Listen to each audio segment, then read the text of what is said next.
अस्सलाम वालेकुम एवरीवन। उम्मीद है कि आप सब लोग खैरियत से होंगे। तो आज का लेक्चर स्टार्ट करते हैं। प्रीवियसली हमने देखा था कि मार्केट प्लान क्या होता है, मार्केट प्लान जो है वो किस तरह से राइट करते हैं। मार्केट प्लान के अंदर जो है वो टारगेट मार्केट क्या होती है, करंट बिजनेस सिचुएशन क्या होती है, कंज्यूमर की कैरेक्टरिस्टिक्स क्या क्या होती हैं, और न्यू बिज़नेस की जो है वो स्ट्रेंथ एंड वीकनेसेस कौन कौन सी होती हैं। तो आज हम देखेंगे कि कौन कौन से गोल्स एंड ऑब्जेक्टिव्स जो हैं वो हम डिफाइन करते हैं अपने मार्केट प्लान के अंदर। तो सबसे पहले वो कहता है कि where do we want to go. इसका क्या मतलब है कि वो कहता है कि हमने देखना है कि हमारा जो न्यू बिज़नेस जो हमने स्टार्ट किया है उसको हमें किस लेवल के एडवर्टीज़मेंट की, किस लेवल की प्रमोशन की जो है वो ज़रूरत है। एक चीज़। दूसरे नंबर पे वो कहता है कि level of performance desired by a new venture, के यानी कि कोई एक बंदा जो है जिसने न्यू बिज़नेस स्टार्ट किया है उसकी एक्सपेक्टेशन क्या है कि उसकी जो न्यू बिज़नेस है उसकी परफॉर्मेंस का लेवल क्या होना चाहिए। ये भी चीज़ जो है वो हम अपने गोल्स एंड ऑब्जेक्टिव्स के अंदर मेंशन करते हैं। तीसरे नंबर पे हमारे पास आ जाता है मार्केट पेनिट्रेशन। मार्केट पेनिट्रेशन का क्या मतलब है? मार्केट पेनिट्रेशन का मतलब ये है कि how many customers by the product, यानी कि हमने इस चीज़ को देखना है कि हमारा कितने परसेंट कस्टमर मार्केट का जो है वो हमारी प्रोडक्ट को परचेज़ करेगा, और किस तरह से जो है वो हम अपनी प्रोडक्ट की एडवर्टीज़मेंट और प्रमोशन करेंगे कि कस्टमर हमारी प्रोडक्ट को परचेज़ करे। तो ये सारी चीज़ें मार्केट पेनिट्रेशन के अंदर आएंगी। उसके बाद हमारे पास आ जाता है defining marketing strategy and action programs. अब ये मार्केटिंग स्ट्रेटजी जो हम डिफ़ाइन करना चाह रहे हैं वो हम 3 पर्सपेक्टिव से जो है वो उसको बना सकते हैं या डिफ़ाइन कर सकते हैं। सबसे पहले कहता है कि प्रोडक्ट या सर्विस के अकॉर्डिंगली हमने अपनी स्ट्रेटजी बनानी है।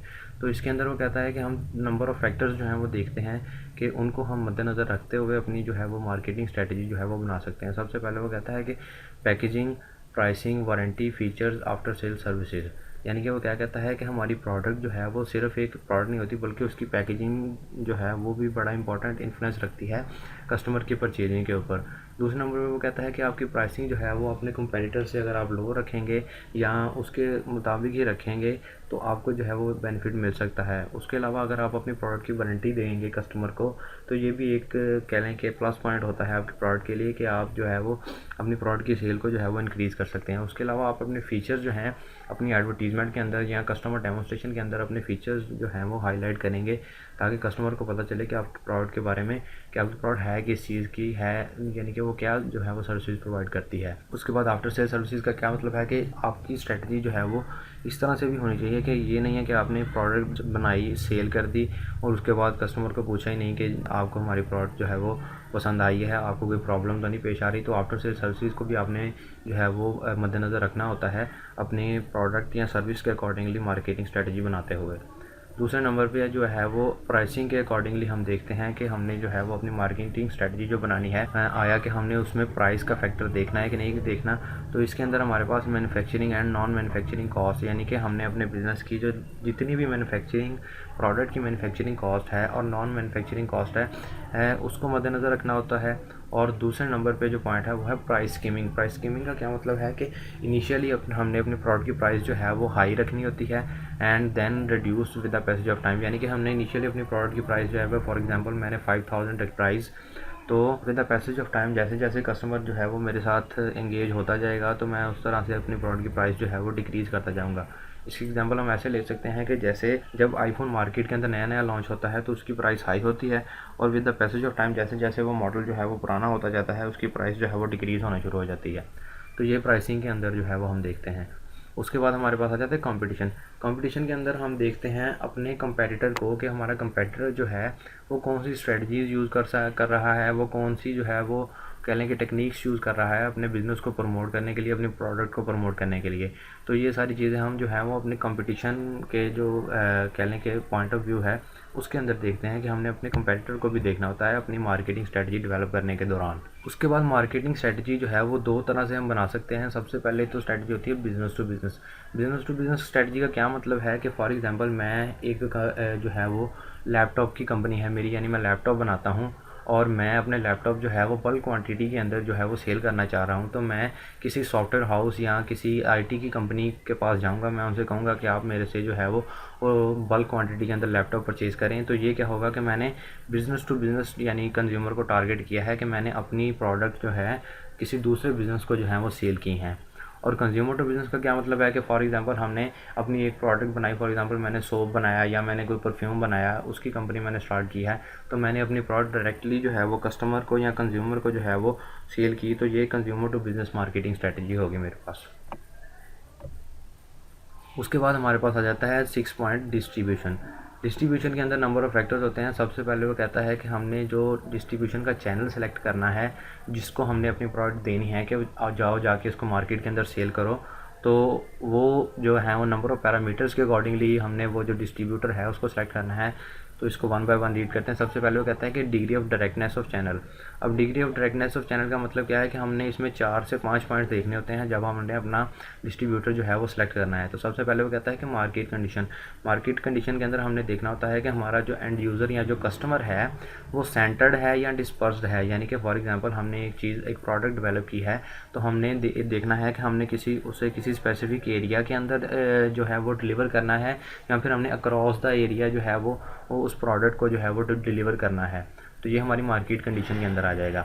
दूसरे नंबर पे हमारे पास आ जाता है प्रोडक्ट एट्रीब्यूट। प्रोडक्ट एट्रीब्यूट का क्या मतलब है कि इसमें हम देखते हैं कि हमारी प्रोडक्ट जो है वो बल्क क्वांटिटी के अंदर है, स्मॉल क्वांटिटी के अंदर है, पेरिशेबल है, या फिर जो है वो कोई हैज़ार्डस। का मतलब क्या है कि वो जो है जैसे फॉर एग्जांपल कह लें कि कोई डिटर्जेंट है तो वो जो है वो इंसानी सेहत के लिए जो है वो ख़तरनाक है, तो ये हैज़ार्डस के अंदर आ जाएगा। और एक्सपेंसिव का क्या मतलब है कि फॉर एग्जांपल आपने कोई ज्वेलरी ऑर्डर की है या कोई इस तरह की चीज़ है जो कि एक्सपेंसिव है, तो ये भी हम देखते हैं कि हमारी प्रोडक्ट के एट्रीब्यूट्स क्या हैं। तीसरे नंबर पे हमारे पास आ जाता है considering cost benefits. Considers the cost benefit in selection of channel members, many benefit और मिनिमल और नो बेनिफिट। वो कहता है कि हमने जो डिस्ट्रीब्यूटर सेलेक्ट करना है उसके अंदर हमने अपना कॉस्ट का फैक्टर भी देखना है कि हमें जो डिस्ट्रीब्यूटर है वो ज़्यादा बेनिफिट प्रोवाइड कर रहा है या थोड़ा बेनिफिट प्रोवाइड कर रहा है या बेनिफिट प्रोवाइड कर ही नहीं रहा। तो ये भी हमने एक चीज़ देखनी होती है कॉस्ट बेनिफिट जो है वो डिस्ट्रीब्यूटर को सिलेक्ट करने के लिए। उसके बाद हमारे पास आ जाता है वेंचर एट्रीब्यूट्स। अब हमने देखना है कि हमारे बिज़नेस के जो हैं वो बिज़नेस जो है उसके एट्रीब्यूट कौन कौन से हैं। तो इसमें वो कहता है कि considers financial strength, size, channel experience and marketing strategy of venture. यानी कि वो कहता है कि हमने अपने बिज़नेस की स्ट्रेंथ देखनी होती है, यानी कि फाइनेंशियल स्ट्रेंथ के बिज़नेस के पास कितना जो है वो कैपिटल है जिसको यूज़ करते हुए जो है वो हमारा बिज़नेस जो है वो अपना काम करेगा। दूसरे नंबर पे वो कहता है कि हमारे बिज़नेस का जो है वो साइज़ क्या है। तीसरे नंबर पे वो कहता है कि जो डिस्ट्रीब्यूटर हमने सेलेक्ट किया है उसका एक्सपीरियंस क्या है, और जो हम अब मार्केटिंग स्ट्रेटजी जो है वो बना रहे हैं अपने न्यू बिज़नेस के लिए। तो ये सारे पॉइंट्स जो हैं वो हम degree of directness of channel के अंदर जो है वो देखते हैं। उसके बाद आता है कि नंबर ऑफ़ चैनल मेंबर्स। अब नंबर ऑफ़ चैनल मेंबर्स का क्या मतलब है कि हमने देखना है कि हमने अपनी प्रोडक्ट जो है वो कितने डिस्ट्रीब्यूटर्स को जो है वो प्रोवाइड करनी है कि वो जाके कस्टमर को सेल करे। तो इसके भी 3 पैरामीटर्स होते हैं। सबसे पहले हमारे पास आ जाता है इंटेंसिव। इंटेंसिव का क्या मतलब है कि selection of as many retailers and wholesalers as possible, यानी कि हमने कोई क्राइटेरिया या कोई पैरामीटर्स डिफाइन नहीं करने, हमने जितने भी हमारे पास रिटेलर्स या होलसेलर होंगे उनको अपनी प्रोडक्ट देनी है कि इसको मार्केट में सेल करे जाके। दूसरे नंबर पे आ जाता है सिलेक्टिव। सिलेक्टिव का क्या मतलब है कि choose only small number of channel members based on some set of criteria और रिक्वायरमेंट। मतलब क्या है कि हमने फॉर एग्जांपल कोई पैरामीटर या कोई क्राइटेरिया डिफाइन कर दिया जिसके ऊपर अगर कोई भी हमारा डिस्ट्रीब्यूटर पूरा उतरेगा तो हम उसको अपनी प्रोडक्ट जो है वो देंगे कि जाओ इसको मार्केट के अंदर सेल करो। तो ये सिलेक्टिव के अंदर आ जाएगा कि हमने स्पेसिफिक नंबर ऑफ जो है वो डिस्ट्रीब्यूटर्स उनको सेलेक्ट करना है। तीसरे नंबर पे आ जाता है exclusive. Exclusive select only one wholesaler और रिटेलर, यानी कि इसका क्या मतलब है कि हमने कोई अपनी प्रोडक्ट जो है वो उसको यूनिक बनाना है, यानी कि हमने किसी एक डिस्ट्रीब्यूटर को अपनी प्रोडक्ट देनी है। फॉर एग्जांपल हमने एप्पल की कोई प्रोडक्ट परचेज़ करनी हो तो हमारी प्रेफरेंस ये होती है कि हम एप्पल स्टोर से ही उस चीज़ को परचेज़ करें। क्यों? क्योंकि वो जो है वो प्रोडक्ट जो है वो ओरिजिनल प्रोवाइड करते हैं और क्वालिटी होती है उस प्रोडक्ट की। तो ये हमारा एक्सक्लूसिव के अंदर आ जाएगा। उसके बाद हमारे पास आ जाता है criteria in selection of channel members. अब ये क्या है, इसके अंदर वो कहता है कि हमने जो क्राइटेरिया डिफाइन करना है उसके पैरामीटर्स क्या होंगे किसी भी डिस्ट्रीब्यूटर को सिलेक्ट करने के लिए। तो सबसे पहले वो कहता है कि हम उस डिस्ट्रीब्यूटर की रेपुटेशन देखेंगे कि मार्केट के अंदर उसकी रेपुटेशन अच्छी है या बुरी है, एक चीज़। दूसरे नंबर पे वो कहता है कि सर्विसेज प्रोवाइडेड, और जो वो डिस्ट्रीब्यूटर सर्विसेज प्रोवाइड कर रहा है वो सर्विसेज जो हैं वो आया कि वो अच्छी सर्विसेज प्रोवाइड कर रहा है या बुरी सर्विसेज प्रोवाइड कर रहा है, यानी कि उसकी सर्विस डिलीवरी जो है वो अच्छी है या नहीं है। तो लास्ट नंबर पे वो कहता है कि नंबर ऑफ़ चैनल्स, यानी कि हमने देखना है कि कितने नंबर ऑफ़ चैनल्स जो हैं वो हम सिलेक्ट करेंगे किसी मार्केट के लिए। तो वो कहता है कि 1 चैनल फॉर 1 टारगेट मार्केट और मल्टीपल टारगेट मार्केट्स, यानी कि हमने एक चैनल जो है वो एक मार्केट के लिए जो है वो इस्तेमाल करना है या मल्टीपल मार्केट्स के लिए इस्तेमाल करना है, या फिर multiple channels for 1 target market और मल्टीपल टारगेट मार्केट। या फिर वो कहता है कि हमने मल्टीपल चैनल्स जो हैं, डिस्ट्रीब्यूशन के जो चैनल्स हैं वो किसी एक टारगेट मार्केट के लिए यूज़ करने हैं या मल्टीपल टारगेट मार्केट्स के लिए लहदा से मल्टीपल चैनल्स जो हैं वो यूज़ करने हैं। उसके बाद हमारे पास आ जाता है प्रमोशन। अब प्रमोशन का क्या मतलब है कि which advertising medium will be used, यानी कि वो कहता है कि हमने जो मार्केट प्लान जो है वो बनाना है, उसके अंदर हमने देखना है कि हमने अपने प्रोडक्ट को या न्यू बिज़नेस को जो है उसको कैसे एडवर्टीज़ करना है, कि उसका मीडियम जो है वो कौन सा होगा। फॉर एग्जांपल जैसे वगैरह कि television, social media, radio, websites, यानी कि हमने आया कि यूट्यूब से एडवर्टीज़मेंट करनी है या फेसबुक से एडवर्टीज़मेंट करनी है या टेलीविज़न पे ऐड चलवाना है या वेबसाइट के ऊपर ऐड लगवाना है।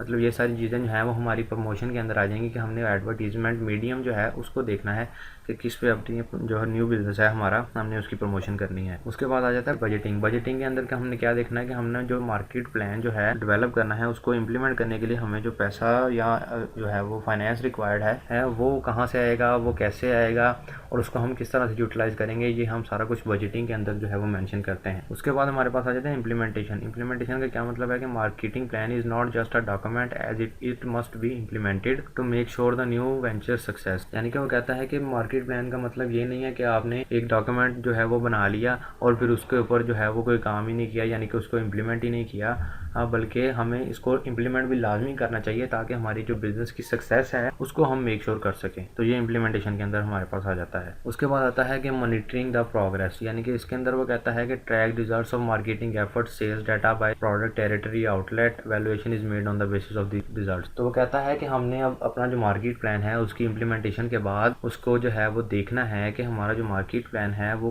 कितने % जो है वो सक्सेसफुल रहा है हमारे न्यू बिज़नेस की एडवर्टीजमेंट या प्रमोशन के अंदर। तो वो कहता है कि वो कैसे करेंगे कि हम अपनी प्रोडक्ट का जो सेल्स डाटा है उसको देख सकते हैं, या किसी स्पेसिफिक एरिया के अंदर जो है वो हमारी प्रोडक्ट की सेल को देख सकते हैं, या फिर किसी स्पेसिफिक आउटलेट मतलब किसी दुकान या किसी स्पेसिफिक एरिया के अंदर जो मार्केट या दुकानें हैं वहाँ से डाटा लेके अपनी प्रोडक्ट की सेल का तो हम एनालाइज कर सकते हैं कि हमारी मार्केटिंग स्ट्रेटजी या मार्केट प्लान जो है वो कितना इफेक्टिव रहा है। और लास्ट पे वो कहता है कि हमने उन रिजल्ट्स की बेस के ऊपर जो है अपने मार्केट प्लान की वैल्यूएशन करनी होती है कि हमारा मार्केट प्लान जो है वो कितने % जो है वो सक्सेसफुल रहा है और हमें उसका क्या बेनिफिट हुआ है। So this is for today. If you have any query you can ask in the comment section. Thank you very much. अल्लाह हाफिज़।